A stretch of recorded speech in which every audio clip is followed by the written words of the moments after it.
Cette année, on ouvre la saison rando-montagne dans la vallée de Champolléon, cette merveilleuse vallée étroite du Champsaur, bercée par le chant puissant du dragon.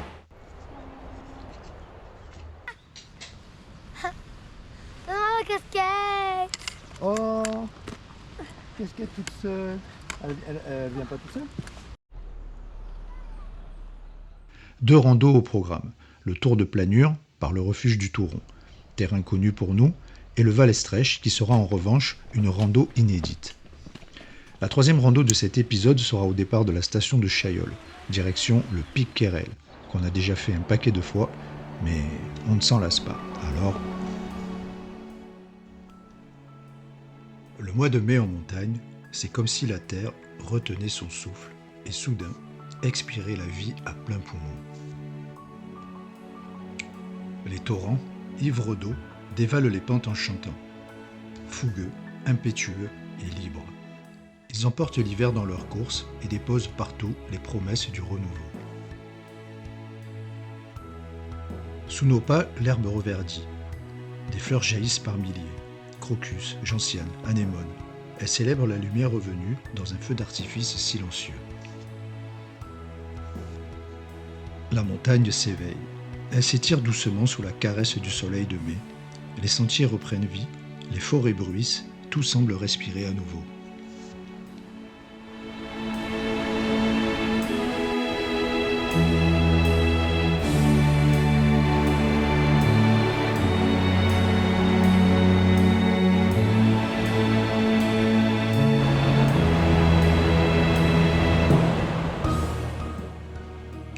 Randonner au printemps, c'est renaître avec le monde, c'est sentir en soi le même frisson que celui des bourgeons qui éclatent.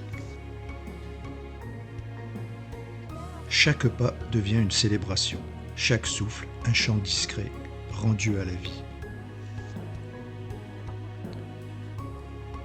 Et là-haut, entre ciel bleu, clair et neige fondue, le ciel s'allège, comme lavé par les eaux fraîches des torrents. La montagne est vivante, et nous avec elle.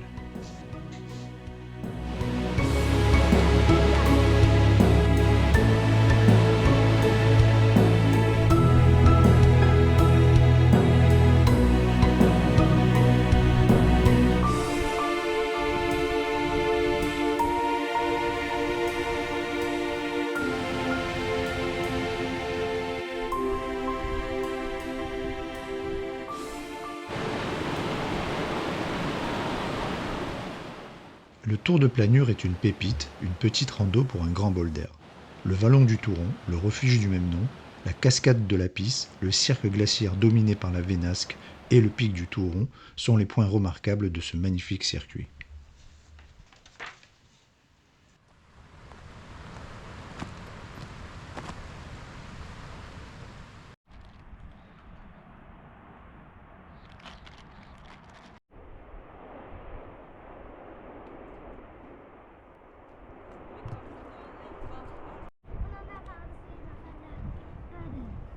On doit marcher tout le temps.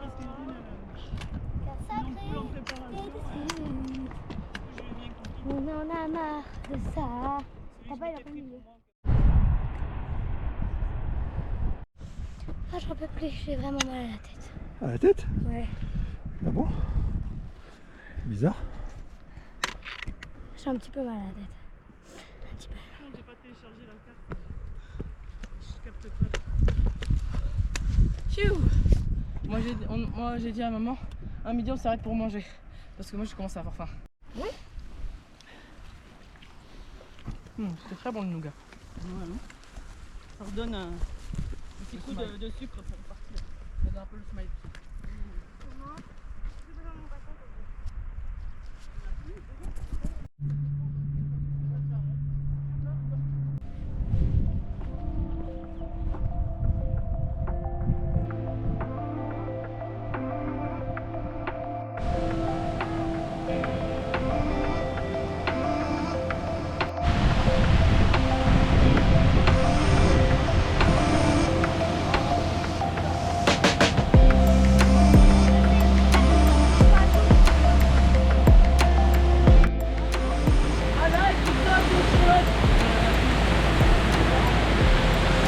pas un peu, Erin, c'est dangereux là, je crois.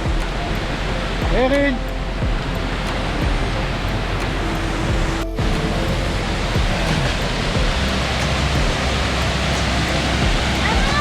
Nous, on a réussi à passer, hein, là. Ça passe bien là.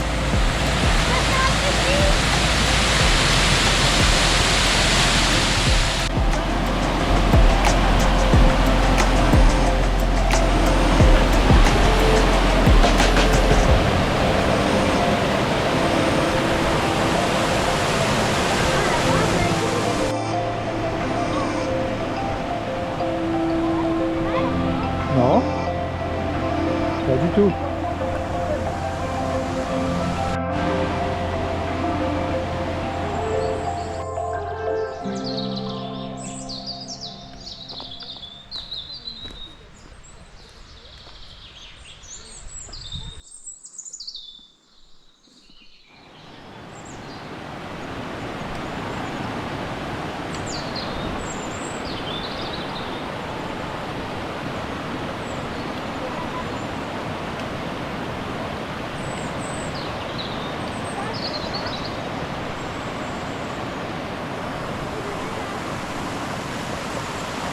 Ça va aller, Erin?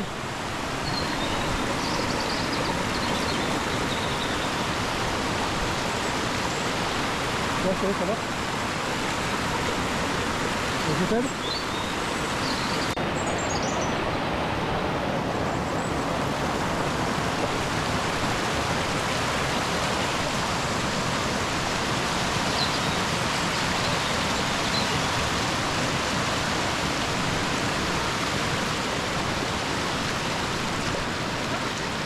Carrément.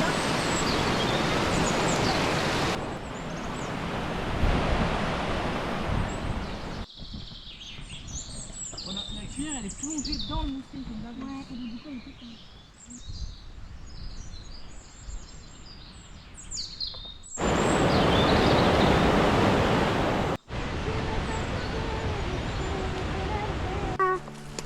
La voiture me manque, alors je peux pas.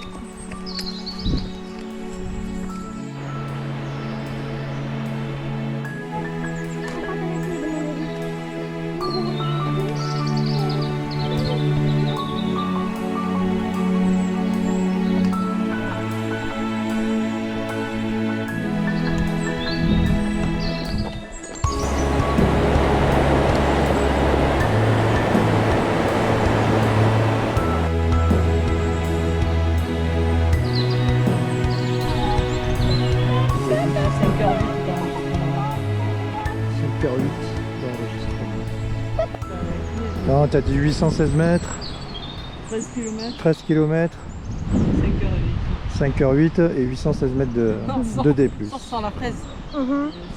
Sans la fraise.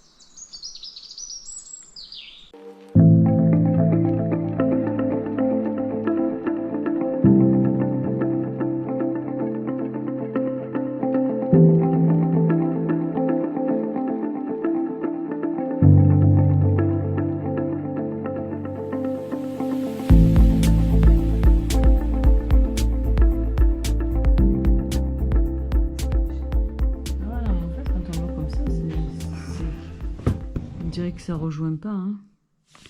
Regarde, on dirait juste par de. Il n'y a pas de boucle. Hein. Par de l'ébaume. Et tu peux monter, mais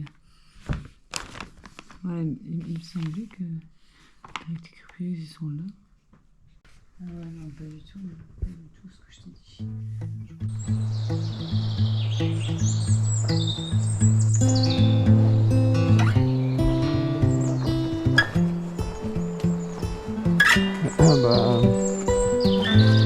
J'ai enfoncé le bouchon de même bâton.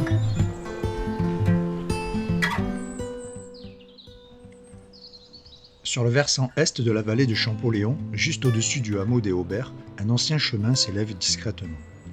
Ce sentier, c'est celui du vallon de Val-Estrèche. Longtemps utilisé par les bergers pour rejoindre les alpages d'altitude, il servait autrefois à monter les troupeaux à pied jusqu'aux cabanes pastorales dispersées dans le cirque. Aujourd'hui encore, il garde cette atmosphère tranquille et un peu hors du temps. Le chemin longe un petit torrent, traverse une forêt de mélèzes et de pins accrochés, puis serpente entre rhododendrons, épilobes, blocs de rochers et pelouses alpines.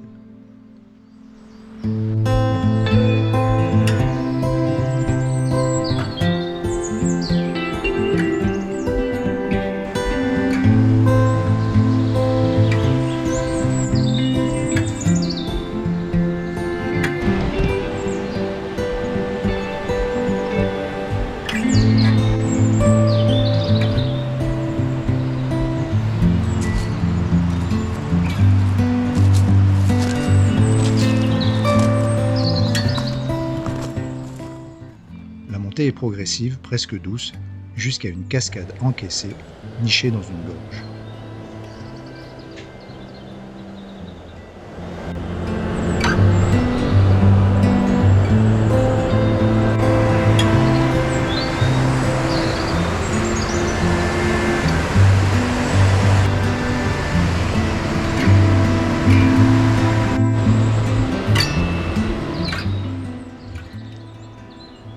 Là, le ton change. Le sentier grimpe plus franchement dans un passage raide et minéral creusé dans la roche, parfois un peu glissant.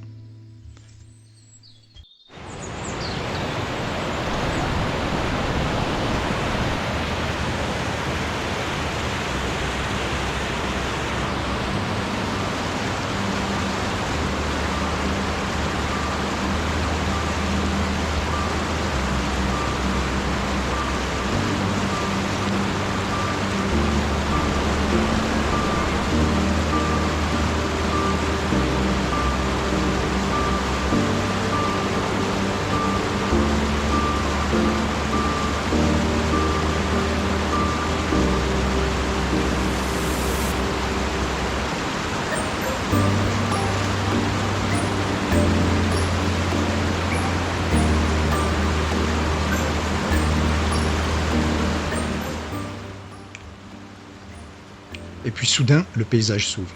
On arrive sur un cercle glaciaire suspendu à plus de 2200 mètres d'altitude. Un vaste plateau, calme, encerclé de crêtes, de dalles rocheuses, de silence. En avançant sur le plateau, nos regards se lèvent. Ils sont là. Une quinzaine de bouquetins, disséminés sur les pentes, sur les rochers, parfaitement immobiles pour certains, couchés dans l'herbe pour d'autres. Les plus jeunes se tiennent à l'écart, un peu plus haut. Les vieux mâles, cornes massives, surveillent sans inquiétude. Ici, c'est leur territoire. Ils ne fuient pas, ils nous observent, à peine curieux. On reste là, à bonne distance, moment suspendu, silencieux.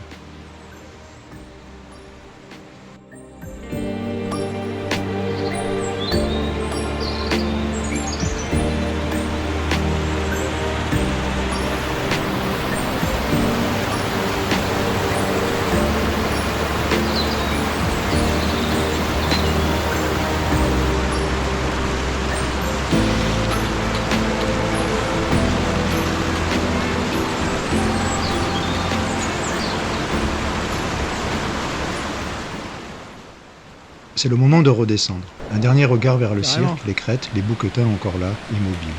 On reprend le même chemin, tranquillement. Franchement, putain, c'est... Ouais. Ouais, c'est tentant. Moi j'ai mis la main dans l'autre alors. Parfois on voit des rochers, tu sais, qui ont une autre couleur. Donc tu te dis, c'est un animal. Mais bon, ça bouge pas du tout. Elle est bien tranquille, la marouette. Elle s'arrête, nous regarde, repart, s'arrête à nouveau. C'est drôle. On profite de ce joli cadeau, le déplacement de 6 flottes entre stop et accélération.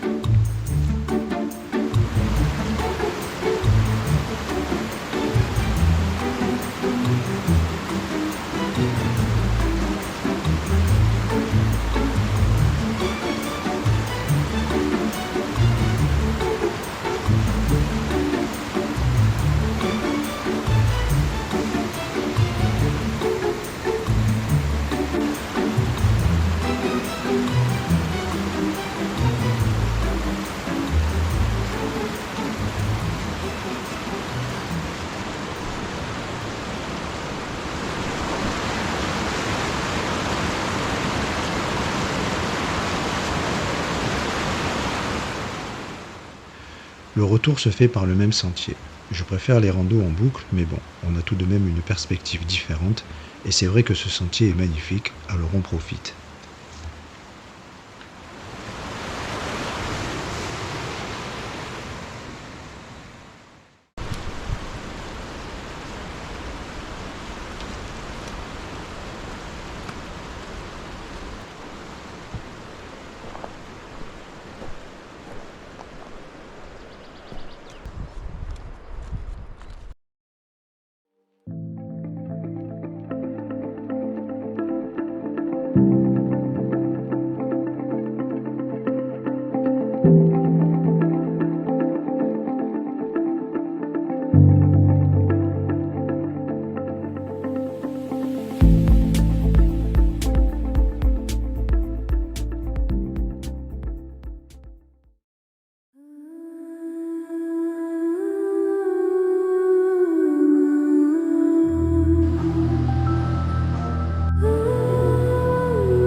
Alors on fait quoi aujourd'hui?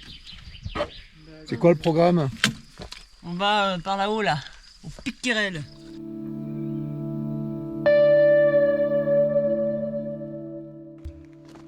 Ah, le Pic Quérel, notre petit sommet fétiche. L'un des tout premiers sommets franchis par Gaël et Erin. On l'a gravi de nombreuses fois, et pourtant à chaque fois on retrouve la même magie. C'est une randonnée qu'on pourrait presque qualifier de facile, mais elle a ce petit quelque chose en plus, des panoramas incroyables, une variété de paysages et une ambiance qui changent à chaque saison.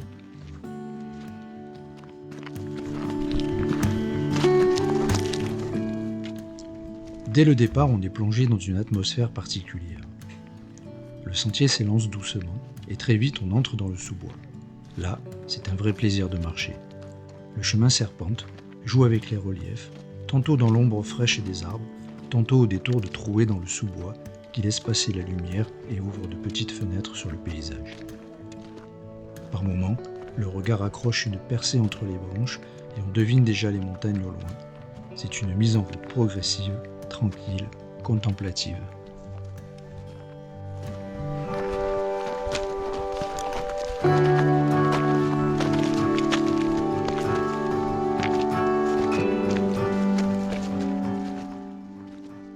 Peu à peu, on prend de la hauteur. La pente reste régulière, jamais trop raide. Le sol est marqué par des racines, et par endroits, des rochers et cailloux forment comme des marches. Il faut lever un peu les pieds.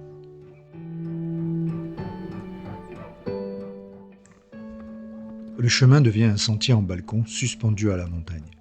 La végétation se fait basse. Chaque pas élargit le regard. On marche au-dessus de la vallée avec cette impression de flotter dans l'air.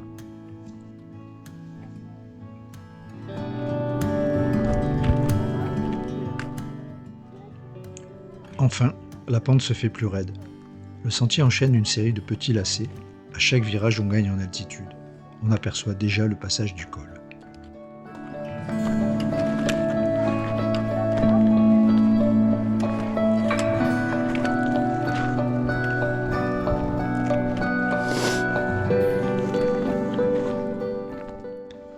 Encore quelques pas.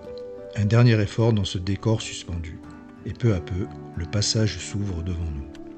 Nous voilà au col de Vialet, un balcon naturel comme une porte ouverte sur le Champsaur.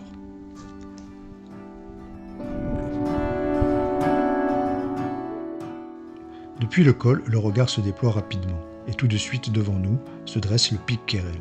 Plus à droite, on découvre l'immense silhouette du vieux Chaillol. Ses pentes puissantes dominent toute la vallée. Impossible de ne pas s'arrêter juste pour l'admirer.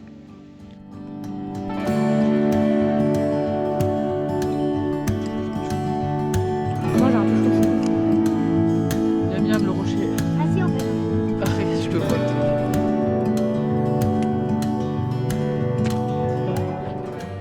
On repart. Il reste quelques plaques de neige. Les enfants avancent sur la crête.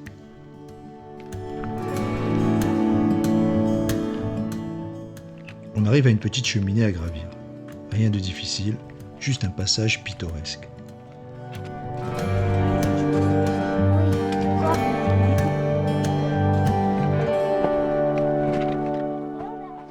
Derrière, la crête s'ouvre. Une nouvelle vue à 360 degrés.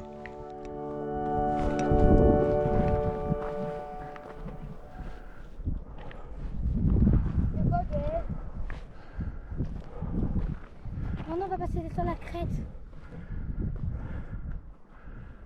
Ouah, tout, il y a du monde là-haut.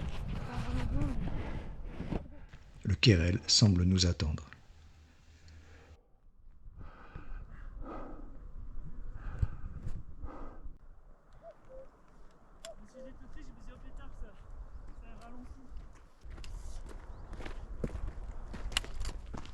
Regarde, moi je suis allée très vite là.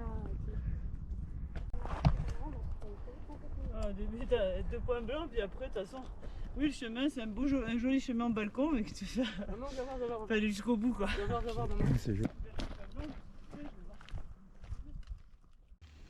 On continue. Le sentier flirte avec le vide, sans jamais représenter le moindre danger.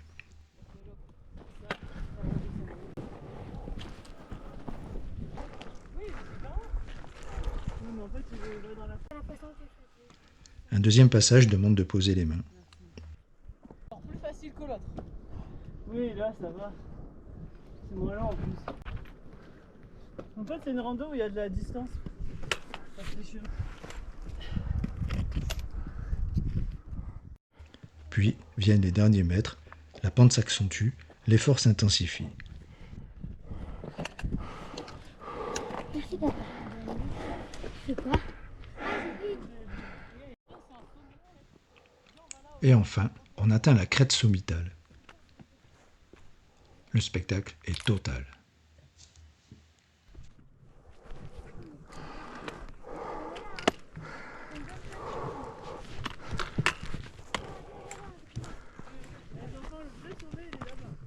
Il y a des gens. En réalité, c'est la même chose. Regarde la cairn ici. Donc, Qu'est-ce que c'est beau, putain.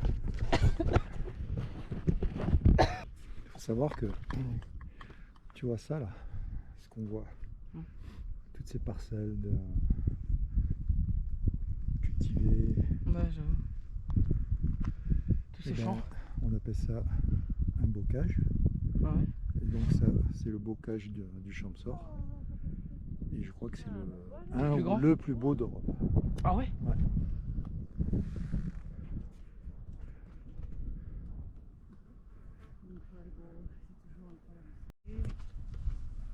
Ça va être plus rapide en descente. Ouais, c'est vrai. Oh, je vois un chemin dans la neige tout là-bas. Ah ouais. En fait, c'est pas vraiment un. Ah si. Si c'est un chemin, regarde, on voit des traces de pas.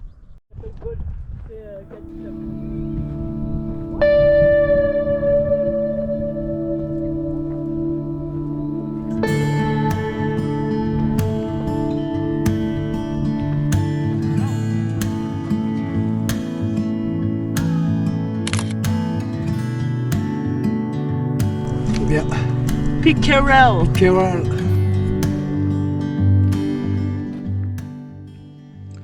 Le pic Kérel culmine à 2435 mètres, un sommet élancé formé d'une longue crête rocheuse.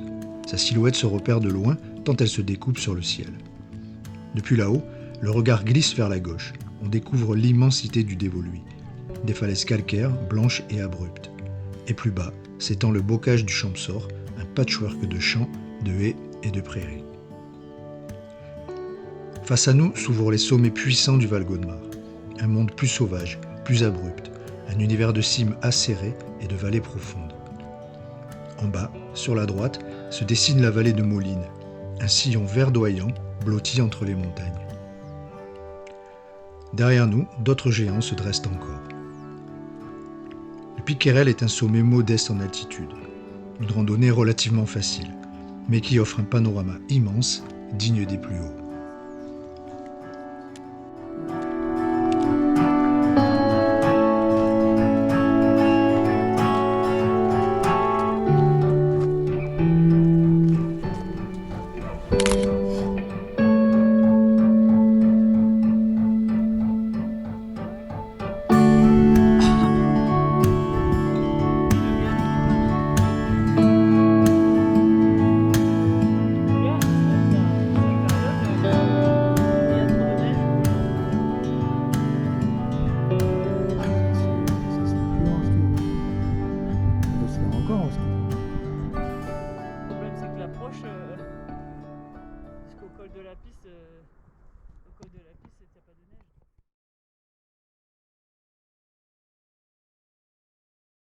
Thank